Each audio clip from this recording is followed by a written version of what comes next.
Delimitation in Jammu and Kashmir इस topic पे my self Wasim मारूफ आपको इस वीडियो में कंप्लीट डिस्कस करके बताने वाला हूँ कि आखिर डिलिमिटेशन क्या है, इसका क्या इफ़ेक्ट पड़ने वाला है दोनों जम्मू और कश्मीर डिवीज़न पे, बाउंड्रीज़ को कैसे रीड्रॉ किया जाएगा, इसको कौन हेड कर रहा है और जम्मू एंड कश्मीर में नेक्स्ट इलेक्शन कब होने वाले, सब इस वीडियो में कंप्लीट अपडेट जो है delimitation in Jammu and Kashmir के रिलेटेड जो आपको हर एग्ज़ाम में और आपकी नॉलेज के लिए पता होना चाहिए। So let's start the video. What is Delimitation Commission and why is it needed? Delimitation is a act of redrawing the boundaries. जैसे आपको पता है डिलिमिटेशन का मतलब है कि जो पहली पॉलिटिकल बाउंड्रीज हैं, जैसे एग्जांपल अगर एक कॉन्स्टिट्यूंसी है तो अगर उसमें पॉपुलेशन ज़्यादा हो गई है तो उसको दो पार्ट में जो है उसको रीड्रॉ किया जाएगा, चाहे वो असेंबली लोकसभा की असेंबली हो या फिर कॉन्स्टिट्यूंसी हो या पार्लियामेंट की कॉन्स्टिट्यूंसी या असेंबली कॉन्स्टिट्यूंसी हो। अब जो इसको कैरिड आउट किया जाता है, इसको जो है कोई भी आर्डर जो हो इसका होता है उसको क्वेश्चन कोई भी कोर्ट नहीं कर सकता, आइदर सुप्रीम कोर्ट हो या हाई कोर्ट हो। और इनका मेन रोल क्या होता है रीड्रॉ का, ताकि जो लेटेस्ट सेंसस है, जैसे अगर 2011 एक का सेंसस है तो 11 में पॉपुलेशन बढ़ी होगी, so the population of all seats को जो है इक्वल रिप्रेजेंटेशन मिल जाए same through out the state, कि हर जगह अगर एक एमएलए 10,000 को जो है रिप्रेजेंट कर रहा है और दूसरा 1,00,000 को कर रहा है, एग्जांपल दे रहा हूँ, तो वो काफ़ी जो है अलग लगेगा। सो उसको इक्वल करने के लिए डिलिमिटेशन कमीशन बैठाया जा रहा है। अब जैसे आपको पता है जम्मू एंड कश्मीर अब एक यूनियन टेरिटरी है under Jammu and Kashmir reorganisation act 2019।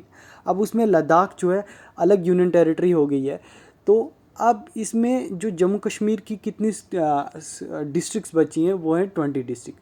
अब इन 20 डिस्ट्रिक्ट में अगर पुंछ डिस्ट्रिक्ट है एग्जांपल, उसमें जो है एक एमएलए अगर 10 लाख लोगों को रिप्रेजेंट कर रहा है और दूसरा जो है राजौरी में एक एमएलए अगर एग्जांपल सिर्फ 30,000 लोगों को रिप्रेजेंट, ऐसा नहीं होता। तो उसको इक्वलिटी देने के लिए जो है इक्विटी ऑफ रिप्रेजेंटेशन देने के लिए जो है डिलिमिटेशन कमीशन है।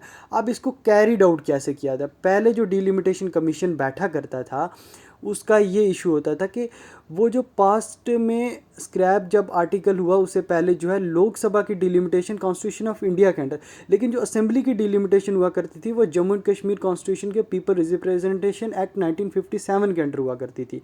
लेकिन उस एक्ट के अंडर जो है 3 बार डिलिमिटेशन हुई है, 1963 में, 1973 में और 1995 में।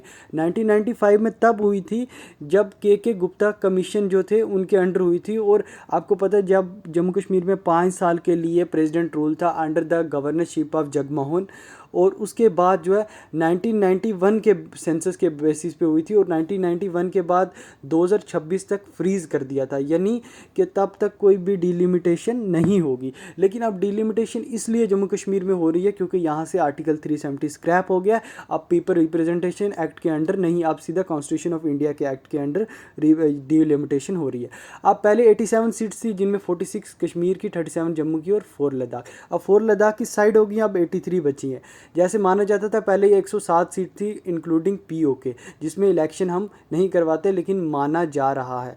अब जो इस फ्रीज में जम्मू की पॉलिटिकल पार्टीज थी उनका ये मानना था कि कहीं ना कहीं उनको 37 सीट्स दी गई हैं और कश्मीर को 46 सीट्स दी गई हैं और साथ साथ डिलिमिटेशन कमीशन को फ्रीज़ भी कर दिया गया 2026 तक। उनको ये लग रहा था जम्मू बेस्ड पॉलिटिकल पार्टीज़ को कि कहीं ना कहीं उनके साथ इक्विटी नहीं हो रही है ऑफ रिप्रेजेंटेशन ऑफ कॉन्स्टिट्यूंसीज।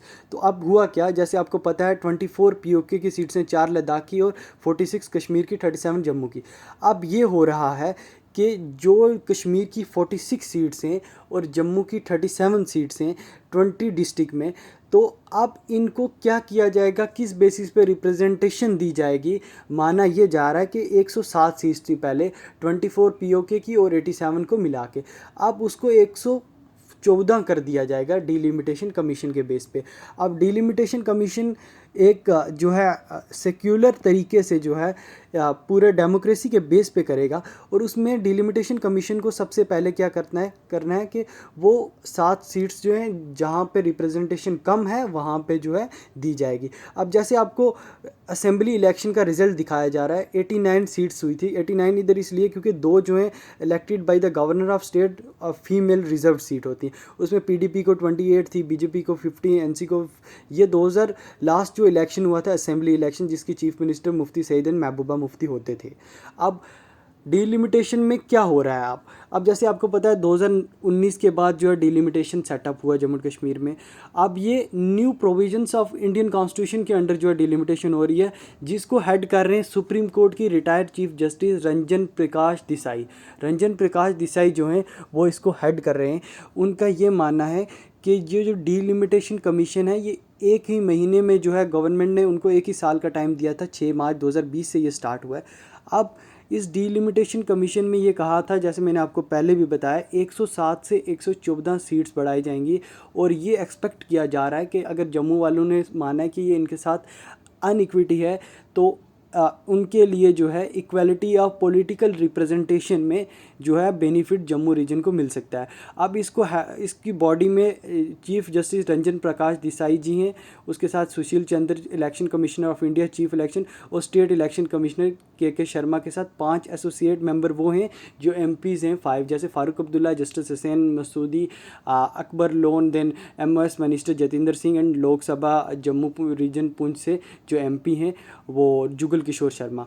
और अब जो है कमीशन को जो है फाइनल डिलिमिटेशन कमीशन की टास्क कंप्लीट ना होने पे 4 मार्च 2021 को जो है इसको 1 ईयर की एक्सटेंशन दी गई। वो इसलिए दी गई कि पैनल्स ने कहा कि जो उनकी प्रोग्रेस रिपोर्ट है वो नहीं हो पाई जस्ट बिकॉज ऑफ कोविड-19 शटडाउन रहा और उनके जो कुछ प्रोजेक्ट्स हैं वो कंप्लीट नहीं हो पाए।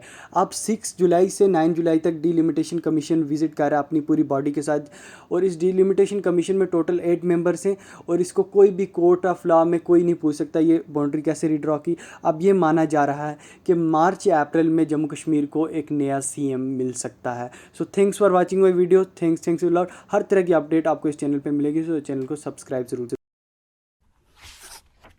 Thanks to principal sir, Teachmint app पर स्कूल की ऑनलाइन क्लासेस। वाह, कमाल का आइडिया दिया उन्होंने। हाँ, मीटिंग ऐप पर लाइव क्लास लेने से स्कूल की क्लास का मैनेजमेंट काफ़ी मुश्किल भरा हो गया था। अब टीचमेंट के ऑटोमेटिक अटेंडेंस, ऑनलाइन टेस्ट और क्लास रिकॉर्डिंग जैसे फीचर्स की वजह से ऑनलाइन टीचिंग अब आसान हो गई है। मेरे टीचर्स तो खुश हैं क्योंकि मैं अब यूज कर रहा हूँ टीचमेंट फॉर इंस्टीट्यूट, जिससे टीचर्स और स्टूडेंट्स दोनों को मैनेज करना हो जाता है आसान। तो इंतजार किस बात का, आज ही टीचमेंट फॉर इंस्टीट्यूट पर साइन अप करें और स्मार्टली मैनेज करें अपने इंस्टीट्यूट को।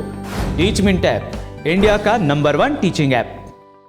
Thanks to principal sir, Teachmint app पर स्कूल की ऑनलाइन क्लासेस। वाह, कमाल का आइडिया दिया उन्होंने। हाँ, मीटिंग ऐप पर लाइव क्लास लेने से स्कूल की क्लास का मैनेजमेंट काफ़ी मुश्किल भरा हो गया था। अब टीचमेंट के ऑटोमेटिक अटेंडेंस, ऑनलाइन टेस्ट और क्लास रिकॉर्डिंग जैसे फीचर्स की वजह से ऑनलाइन टीचिंग अब आसान हो गई है। मेरे टीचर्स तो खुश हैं क्योंकि मैं अब यूज कर रहा हूँ टीचमेंट फॉर इंस्टीट्यूट, जिससे टीचर्स और स्टूडेंट्स दोनों को मैनेज करना हो जाता है आसान। तो इंतजार किस बात का, आज ही टीचमेंट फॉर इंस्टीट्यूट पर साइन अप करें और स्मार्टली मैनेज करें अपने इंस्टीट्यूट को। टीचमेंट ऐप, इंडिया का नंबर 1 टीचिंग ऐप।